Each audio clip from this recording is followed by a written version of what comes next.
Torna, dopo lo stop imposto dalla pandemia, la tradizionale fiera dei vini di Corno di Rosazzo. 5 giorni tutti da vivere tra degustazioni, enoturismo, la mitica e unica grigliata come una volta e tanto divertimento. Il tutto all'aria aperta, di giorno e di notte, anche in caso di pioggia.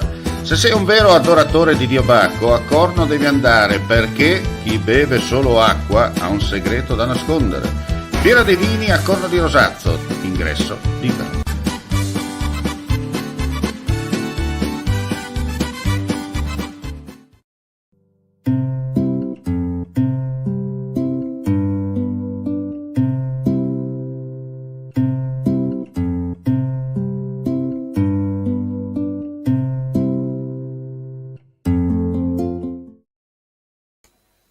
Ben ritrovati gentili amici e amiche alla visione dell'ascolto per quanto riguarda l'informazione su friulitv.net, aggiornamenti di cronaca accaduti in Friuli Venezia Giulia nelle ultime ore. Partiamo subito da Udine proprio per un'ultima ora che è appena giunta in redazione perché i vigili del fuoco stanno operando in questi minuti all'altezza di via Cadore a Udine di fronte all'istituto Bertoni per un grosso albero che si è abbattuto sulla sede stradale. La causa è il forte vento delle ultime ore e il maltempo insomma che sta interessando il Friuli Venezia Giulia. Va detto che non ci sono al momento altri interventi da segnalare, ma proprio a Udine è successo questo fatto, questo grosso albero che si è abbattuto sulla sede stradale.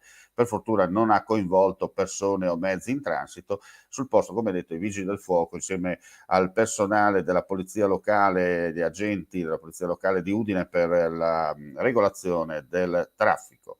E adesso continuiamo con la cronaca con una notizia che è uscita pochi minuti fa. Minacciava di avvelenare acque minerali e prodotti alimentari nei supermercati con iniezioni di cianuro e topicida se non avesse ottenuto il pagamento di un riscatto richiesto in criptovalute. Per questo un 47enne residente nella provincia di Trieste è stato arrestato dalla polizia postale su richiesta della procura di Roma.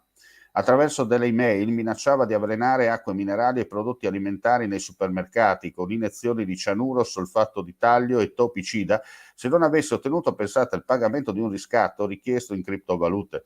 Il tentativo di estorsione da parte del 47enne italiano residente nella provincia di Trieste è fallito, visto che per lui è scattato l'arresto. Ora è in carcere su ordinanza del GIP dal giudice per le indagini preliminari del Tribunale di Roma. Ulteriori indagini in corso. Restiamo a Trieste, ma per una notizia sindacale. Lo storico prosciuttificio ex Principe, oggi Queens di Trieste, che occupa 49 persone, chiuderà entro il 30 settembre prossimo. Lo hanno annunciato i vertici aziendali e i sindacati che lo hanno reso noto, come riportano i media locali.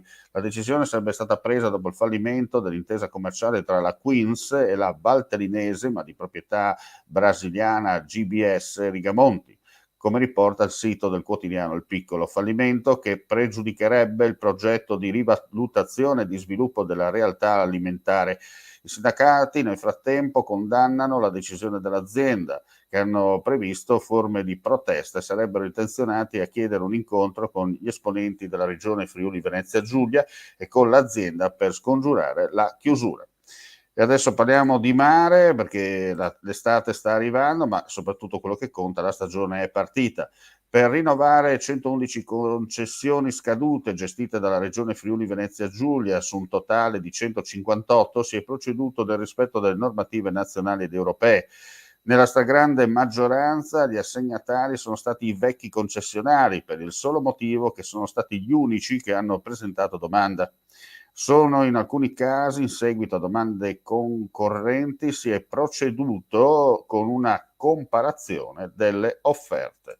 E con questa notizia chiudiamo qui questa edizione flash del mattino. Come sempre ulteriori news sul nostro sito friulitv.net oppure sulle nostre pagine social collegate.